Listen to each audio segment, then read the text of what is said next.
Come on in. Welcome to Idled Out, where we talk all things Survivor. My name is Luke, and today we're ranking the Failtribes of Survivor's New Era. While there have been many doomed tribes throughout Survivor history, the Failtribe is a particularly new era phenomenon. Thanks to a combination of small tribes, extra punishing results for losing, poor collective decisions on who to vote out, and good old-fashioned bad tribal balance, 5 out of 8 New Era seasons have had a fail tribe, which I'm defining as a tribe that lost 3 or more players before the tribes come together and the individual part of the game begins.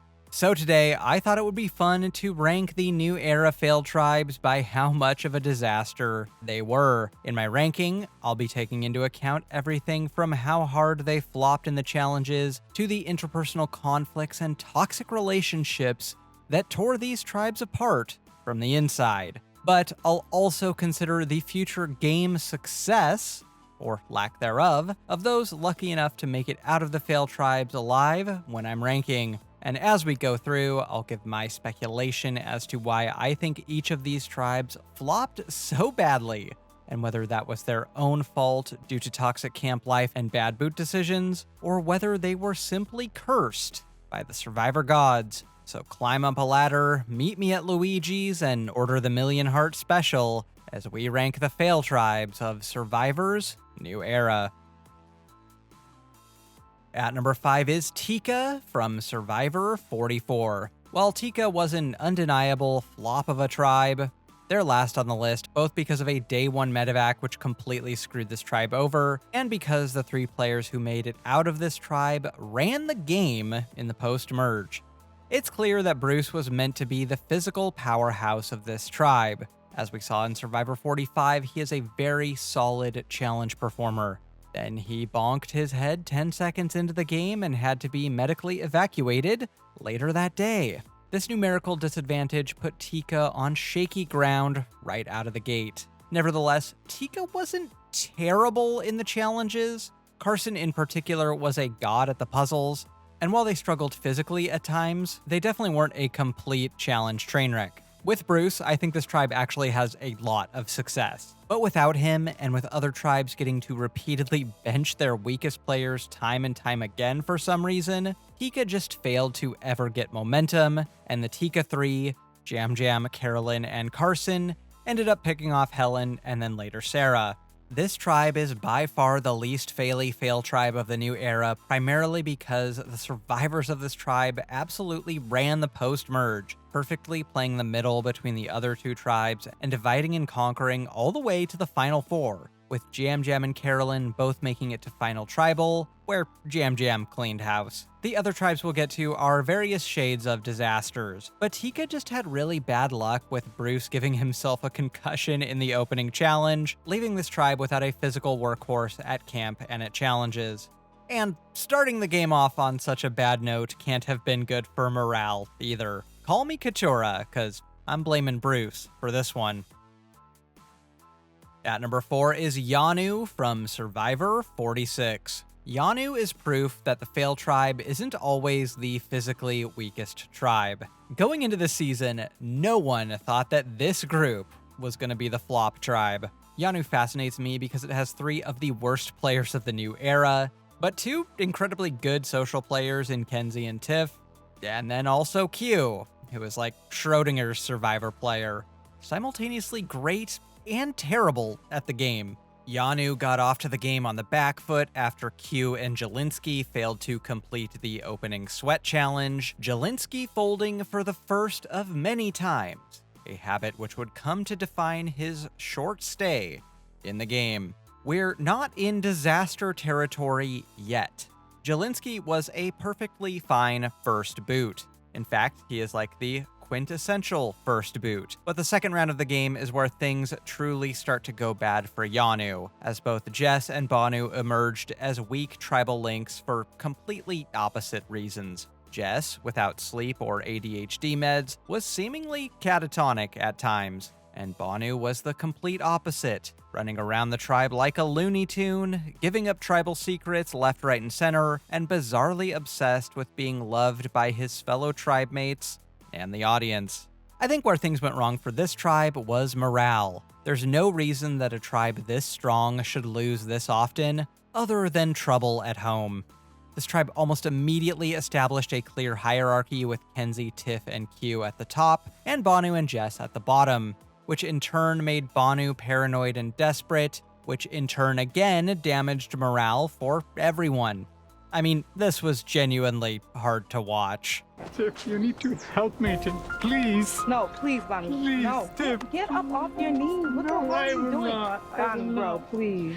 Tiff, you need to help me. Get up. I don't think it's a coincidence that this tribe actually won immunity once Banu and Jess were gone.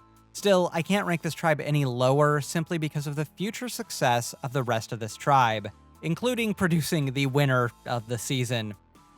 That winner being Banu, who won 1,000,000 hearts.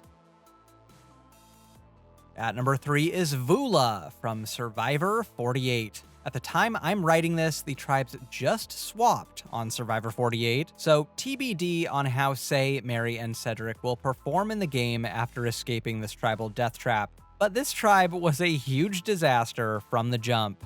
I mean literally. Kevin injured his shoulder in the opening challenge. Almost immediately, the players on this tribe saw the writing on the wall. Look around, guys. You are on the flop tribe. And because of that, most of them began to play not for the tribal collective, but just to find a life raft off the SS Tribetanic and ensure they made it out of this tribe alive. And who could blame them? This was a tribe cursed when they were assembling the tribe. Say quickly aligned with the 3 guys to boot Stephanie, but in the second round, Kevin came for Say, leading to Cedric and Justin turning on him and sending him home in turn. But without Kevin, they truly didn't have a prayer and lost again, where Justin was sent home after Mary's successful shot in the dark saved her skin. Cedric hilariously opting to eliminate Justin after voting for Say twice. Then they were all saved by the swap, which is where we're at now. I genuinely do not have a clue what they were thinking when balancing these tribes. Joe, Shaheen, and Eva on a starting tribe together is so obviously busted. David can solo hard carry Siva. Meanwhile, over on Vula, you've got the oldest guy and the smallest woman. I guess they thought Kevin and Say were gonna carry this tribe physically, but come on. This is like Akuma versus Dan. Personality clashes were an issue for this tribe as well, but their biggest problem was the challenges. They were simply screwed before they even set foot on the beach. Several players here started playing too hard too early, but I expect we'll come to learn from post-game interviews that they did so at least in part because they all knew this tribe had little chance in the challenges anyway, and many of them were in self-preservation mode. And as I said, who could blame them? If I got on the beach and saw that the other tribe has Superman, Wonder Woman, and Batman on it, and the best we've got is Arm Fall Off Boy, yeah, I'm also going to be playing a self-preservation game. At number 2 is Ua from Survivor 41. We've officially moved into the realm of tribes that went down to 3 people in the pre-merge, to tribes that went down to 2 people. Defined by the toxic best frenemy-ship of Shan and Ricard, this is a tribe that only has themselves to blame for their pre-merge downward spiral. On paper, this is not a bad tribe at all. No one in here was outright bad at challenges, and they had both strong physical players and strong puzzle solvers. But this tribe's camp dynamics were some of the messiest and most toxic in years. From the start, Shan and Ricard clocked each other both as potential allies, but also as each other's biggest threat in the game. And though they worked together to bilk the other players out of their advantages, they always did so with one eye on the other, each fearful that they would try to usurp the other's power. It's this dynamic, I think, that really did this tribe in. Shan and Ricard emerged quickly as the center of the tribe, but their toxicity fostered an atmosphere of paranoia that dragged the whole tribe down with it. They cut Sarah adrift first over her challenge performance, and from then on, Shan and Ricard worked together while trying to screw over everyone else. Brad was sent home next with an infinity gauntlet of advantages, but no vote, and JD got it even worse. Tricked into giving his extra vote to Shan, then promptly sent packing. Finally, with just the 2 of them and Jeannie left, they decided to enter the merge together, their loyalty to one another up in the air right up until that last genie vote was read.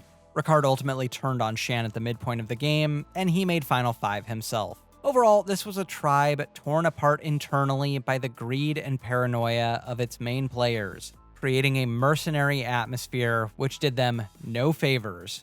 One of the most toxic tribes of all time. Broccoli Brad deserved better. The biggest fail tribe in the new era is Lulu from Survivor 45.